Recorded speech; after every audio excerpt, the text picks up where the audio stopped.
Hey everybody, welcome back to my channel. I know it has been a while since you've seen me.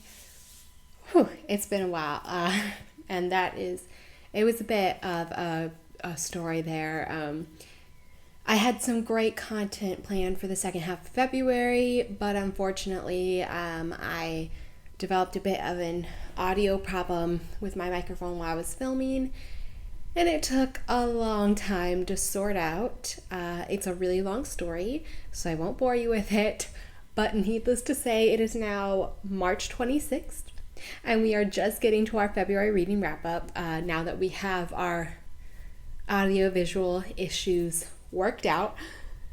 So the content I had for the rest of February, we'll just have to save for next February. There's not going to be that much extra content in March either, since again I was working on this issue, but we're back up and running now. So yes, hopefully we will not run into such an issue again, and we will have more content in April, more fun content. For now, let's get into the February reading wrap up. It's going to be a bit of a longer one today because I actually read 13 books in February. It was a big reading month for me, and maybe that was because I couldn't film because I had issues, or maybe that was just because quite a few of the books I read were rereads, so they went a little faster.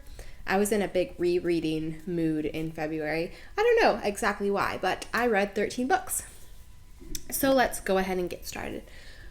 The first book that I read in February was Defeating Dysautonomia by Tara Smith Johnson. This was a nonfiction to go towards my 6 nonfiction books in 2024. This would be, I think, my second nonfiction book. Unfortunately, I only gave this one 2 stars. So I picked up this book because I have dysautonomia, that is my chronic illness. And this book was written by a Christian who has dysautonomia, and it kind of tells her story of going through this chronic illness and how it affected her faith and things like that.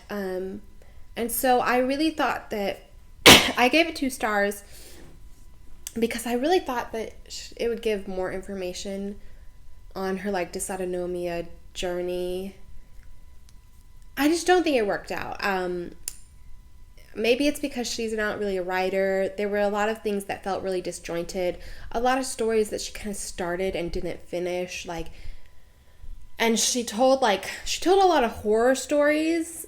And on the one hand, I get it because she told these horror stories and then talked about how she learned to trust God through them, and that was kind of her point.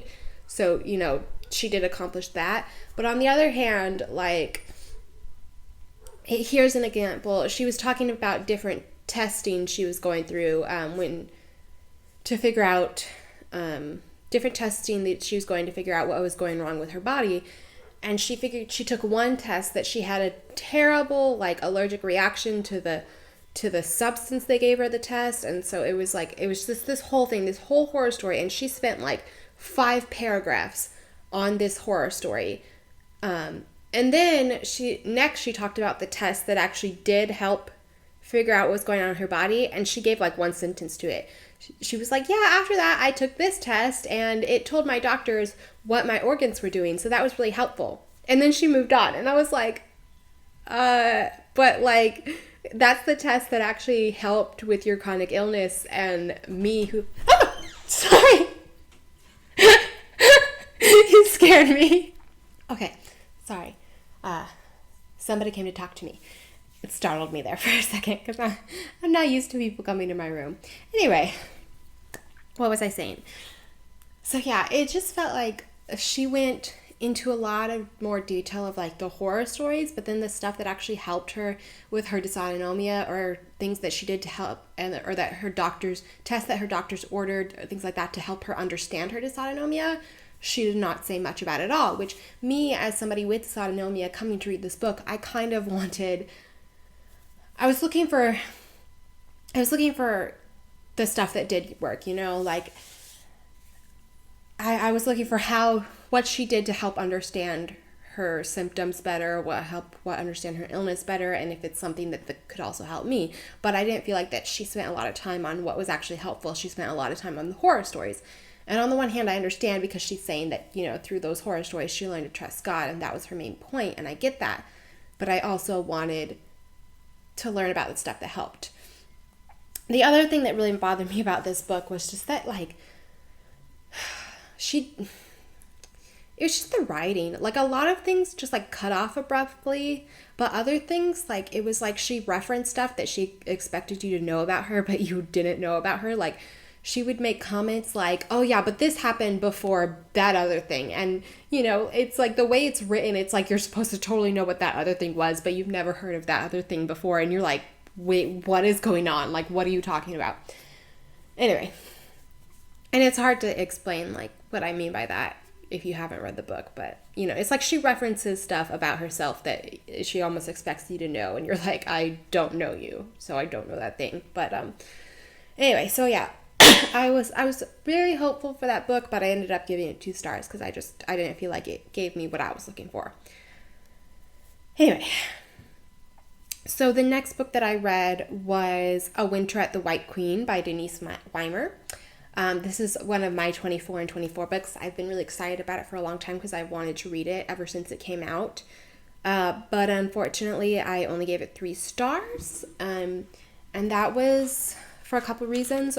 But mainly there was a lot going on, and this is a very short book. I mean, I think it's technically a novel, but I think it's really, really close to novella, like it's super short, and the author had a lot of stuff going on. Like, there was several subplots, and there were a lot of characters.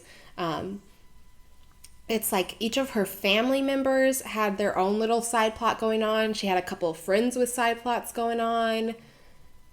The guy, he had like 2 or 3 side plots, and his friend had a side plot, and it was a lot for a short amount of space. And it's like nothing really got delved into as it should, because it's like we're just trying to jam all this stuff in there. So yeah, I think that would have really worked better if it had been a longer narrative, because you had too much going on. You had too many characters with their own things going on to really fit into the small word count that it had. The other thing that bothered me was the main character.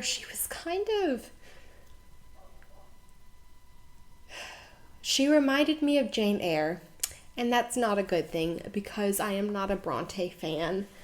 But she kind of had that whole, like, woe is me, I'm the poor relative, and nobody understands me, and I'll be a spinster forever because people don't think I'm attractive like my cousin thing going on. And I'm like, girl, stop. I am not here to listen to you self-deprecate. I'm sorry. But it's that kind of self-deprecation that it's all like, I can see all the faults in others, but I don't understand why nobody likes me. Like it's kind of half self-deprecation and half judgmental. I don't know. It just reminded me of Jane Eyre. And if y'all are Jane Eyre fans, I'm sorry. I really don't like her. Or Pamela. It had like some Pamela vibes. Like if you've read Samuel Richardson's Pamela, is it Samuel Richardson? I think it is. Who wrote Pamela, and she's writing letters to her family, and she's like, well, I would never say I'm pretty, but everybody else says it about me. But I am so humble, just like you taught me, and I would never say I'm pretty. Like, and I work as this maid companion. I don't remember what Pamela does, but she's got that attitude. It's like, well, I'm very humble, but also I'm better than everybody else around me. And that's kind of the vibe I got from this girl. Like, she had that self-deprecation that's also kind of woe is me and give me attention, and yeah, she wasn't my favorite. Anyway, so after these 2 books, I needed a reread, so I went with Worthy of Legend by Roseanna and White. It's one of my favorites, so of course I gave it 5 stars because it's one of my favorite books ever, and it's just, I love that book. The great thing I think about Worthy of Legend is, especially from a Christian fiction standpoint, is that I feel like Worthy of Legend could be like a textbook on how to tie a spiritual thesis into the plot of the novel and have like every single scene. It's not pounding you in the face, but every single scene is leading up and going towards the spiritual thesis. I mean, the writing of this book is just perfection. Like, there is one thing about the book that I don't like, and that's it's about treasure hunting, something from King Arthur's Legends, and it's the third book in, I'm supposed to be holding it up. It's right here. It's the third book in the Secrets of the Isles series, and they're all about, like, treasure hunting in the Isles of Scilly. And this one, they are treasure hunting an artifact from King Arthur. And the only thing I didn't like about this book is what the artifact actually was. I won't spoil it for you, but I felt like it was just too unrealistic. I felt like if they had gone with a different, more kind of obscure artifact from King Arthur's Legend, I could totally believe it. But with this specific artifact that they end up hunting, I was like, it took me out of the novel a little bit. I couldn't suspend my disbelief that much, you know? It was just too on the nose. But that literally, that one thing, just the artifact, is the only thing about the book that I don't like. Other than that, this book is like perfection. And it really is like the textbook on how to merge your spiritual thesis with your narrative in Christian fiction. Like, every single scene, every single character's arcs, like, they all lead towards this one spiritual thesis, and it's beautiful. I love it. I could talk about it for days, but I won't, because I won't spoil anything for you. Next was A Season of Harvest by Lauraine Snelling and Kirsty Giron. I hope I'm saying her name right. And this is the fourth book in what is the series called? The Leia's Garden series. And I know you guys have heard me talk about this series last year, because I read the third book last year and I thought it was the last book, and it was really dissatisfying because I didn't feel like it tied anything together. But that's because it wasn't the last book. They did come out with a fourth book this year. And so I read that in February, and I gave it 4 stars. I felt like it did tie things together really well. I liked both of the remaining sisters had, I think, really satisfying storylines, and the plot that drove them onto the Oregon Trail from book 1 was wrapped up in this book as well, so she didn't forget that. Yeah, I thought it was really, really well done, and I gave it 4 stars. So the next 3 books are all rereads for me, and it's a Jody Hedlund series. I forget the name of the series, but it's like The Lost Sisters or something like that. The first book is Evermore, the second book is Foremost, and the third book is Hereafter.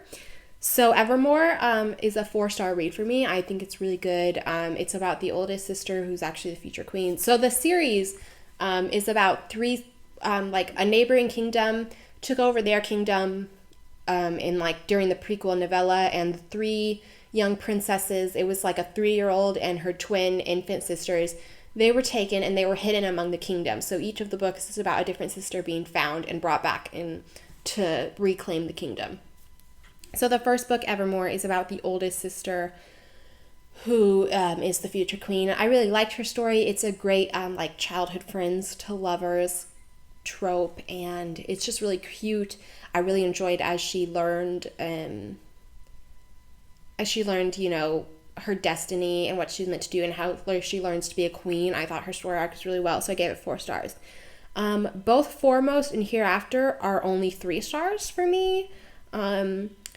Foremost, I like Foremost a little better than Hereafter. The only thing about Foremost is that the girl, she wants to be a nun. She thinks she should be a nun, but she doesn't really want to be a nun. And I just feel like her whole, you know, everybody's telling her you're not going to be a nun, and she's like, no, I'm going to be a nun so I can be a healer. And she does have good healing talents that she wants to use for the Lord, and I understand that. But I felt like her refusal went on a little bit too long. Like, I don't know, it just felt kind of weak to me. But I did like it. I do like Evermore better than Foremost. As far as Foremost goes, I like Foremost better than Hereafter, even though they're both 3 stars. As far as Hereafter goes, Yeah. So Hereafter, the girl in Hereafter, I don't want to spoil it. I don't know. I don't remember what the back cover says, how much the back cover spoils. So I'm not going to tell you what goes on in that book. Just that I don't love everything that happens like with the main couple in that book. So it's only 3 stars. I mean, it's okay. Yeah. So next we have The Divine Proverb of Streusel by Sara Brunsvold. I gave this one 4 stars. I mean, it was good. I was a bit disappointed because her first novel, The Extraordinary Deaths of Mrs. Kipp, was like my top read last year, and it was so good. It was like 5 stars and beyond. So I think I was expecting a lot from this book, which I should not have been. And it fell short for me. It is a good story. It's a good story about family drama, and it's got good character growth with both the main character Nikki and her uncle. They each have their own character arc that they have to go through, and I thought it was good. However, I just didn't feel like it had the spark or the pizzazz that Mrs. Kipp had. And maybe that's because of Mrs. Kipp as a character herself. Like, she was just so vivacious, and she drew you in, and you wanted to know Mrs. Kipp. Whereas the characters here, they're just like, they're nice, and they're believable, and the story is good, but it didn't have that extra sparkle that Mrs. Kipp had. So I only gave it 4 stars. So next was another reread, which was The Rescue by Lauraine Wick. And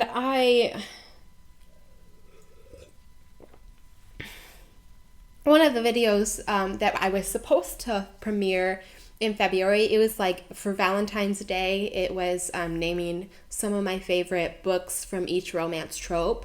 However, even though I filmed that video 2 or maybe 3 times, it had audio problems each time. Like I said at the beginning of the video, we were going through some audio-visual issues. So that video never aired. But for the, I think it was in the Marriage of Convenience trope that I chose The Rescue, as one of my favorite books. And so talking about that book so many times for that video made me want to reread it. So I reread it. And it's a 4-star read for me. The main character, she lives with her father, he is an ex-soldier, but he experienced a fever, and the fever was so intense that it addled his mind, so he's not all there. And so she's basically his caretaker.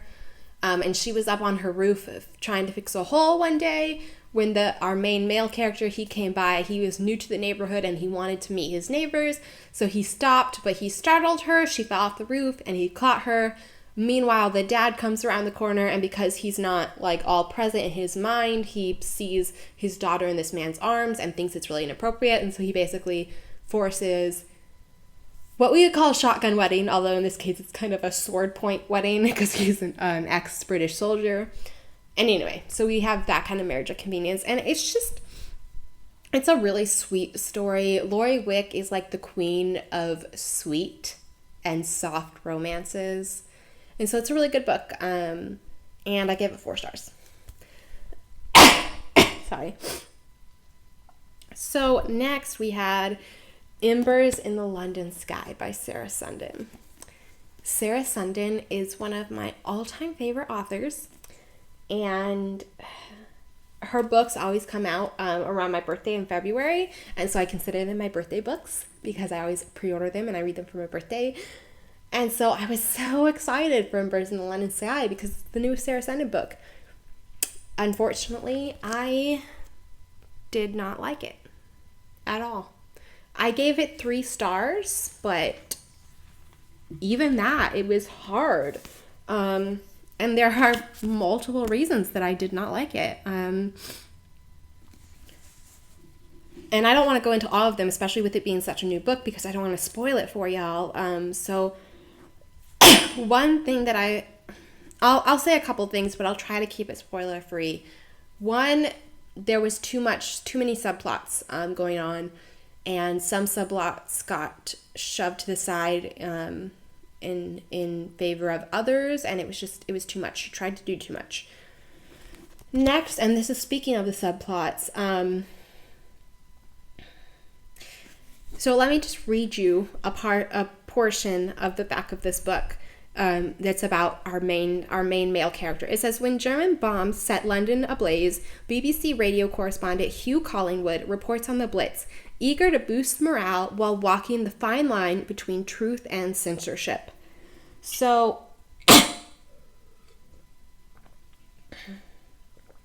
one of the subplots of this book is this discussion between, when you're trying to keep morale up, how much of the keeping information that's going on back is really to keep morale up and how much is censorship, and where's that line? And I found that topic fascinating.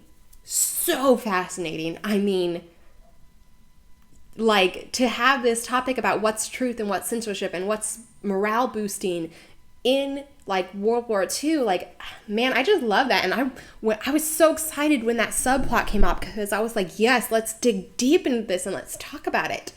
However, another one of the subplots that's also mentioned on the back of the book is a murder mystery.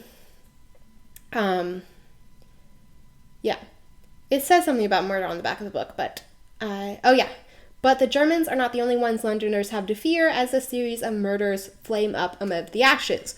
So there's also a murder mystery going on. And unfortunately, I felt like the murder mystery just kicked the censorship storyline to the side, and the murder mystery took over. And so the main plot was really a murder mystery plot. And I mean, it's fine. Murder mysteries are fine, but they're also really common. And for me, I was like, do I want to read a murder mystery plot, which is honestly a dime a dozen in historical fiction books? Or do I want to have a deep dive into censorship and morale and what the line is there and what really constitutes being truthful while keeping up morale, like in a war setting? Like, that's a very unique plot line, and it's not done a lot in historical fiction. And so for her to dive into that would have been really unique, and it would have really set her novel apart. But instead, it was like, interesting moral discussion on censorship and morale. Murder mystery. Hello, murder mystery. So I was really disappointed, because I thought that would have been a really unique and intriguing discussion, but we missed it. Another thing I didn't like is Alita's storyline. If you've read the back of the book, you know that Alita is separated from her son in the beginning, and she's basically spending the book searching for her son. But I did not like how that plot line played out, to be honest. I can't get into it without spoiling it. So all I'm going to say is I did not like all the beats that plot line hit. And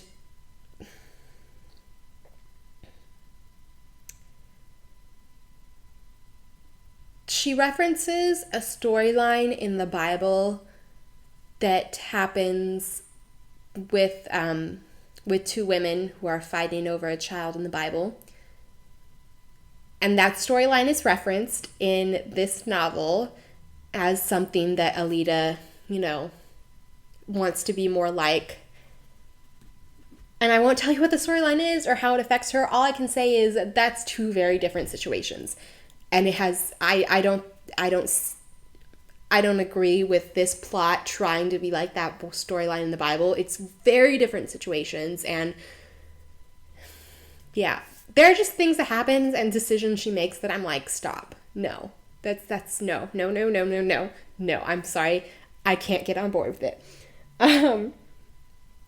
But I can't tell you guys that stuff without spoiling it. So I'm just going to move on and tell you the final thing I did not like was, and this isn't really something that I didn't like per se. It's just that I feel like Sara Sundin's characters for me usually have like an extra spark to them, and they just have an extra sparkle that makes me love them, that a lot of times sets her characters apart from other authors' books. And I felt that both Alita and Hugh kind of lacked Sara Sundin's usual spark, and so I didn't care about them as much as I care about other of her characters.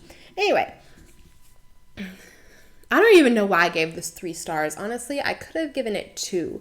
I think the only reason I gave it 3 instead of 2 was because I could not bring myself to give a Sara Sundin book 2 stars.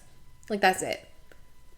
Her name as an author and her reputation in my mind is what got her 3 stars instead of 2, I think, unfortunately. I just really didn't like this book, and it's so disheartening for me to say that because I love her as an author. But you know what? I was not the reader for this book. It didn't resonate with me. So after I finished that, I went with another reread series. I just needed something light and fun. So I went with Janice Thompson, and I went with her, I don't know what the name of the series is. It's her Hollywood series. It might be called the Stars Collide series. The first book is called Stars Collide. Her books are Stars Collide, Hello Hollywood, and Director's Cut. Stars Collide is the first book in the series. It's also my least favorite book in the series. I only gave it 3 stars. But it's still really, really cute, and I really enjoy it. It takes place... So the whole series revolves around this sitcom called Stars Collide. And the first book is about the 2 main actors of the series. And the second book, Hello Hollywood, is about 2 of the writers. And the third book, Director's Cut, is about the director and one of the cameramen. And so I really do enjoy the whole series as a whole. It's light, it's fun, it's cheesy, it's cute. Hello Hollywood and Director's Cut are both 4 stars for me. I like them better than Stars Collide. I like the characters in them a little bit better. I resonate with the characters a little bit better, and I find them adorable and their stories adorable. And it's just a really fun, light series that I needed to finish up my month. So yeah, in conclusion, February was a roller coaster of reads for me. I had a lot of rereads and a lot of new reads, and quite a few of the new reads were misses for me, unfortunately. So yeah, that's a bummer. And since it's already the 26th of March, I can go ahead and tell you that March is gonna be better. And I will see you in the next video.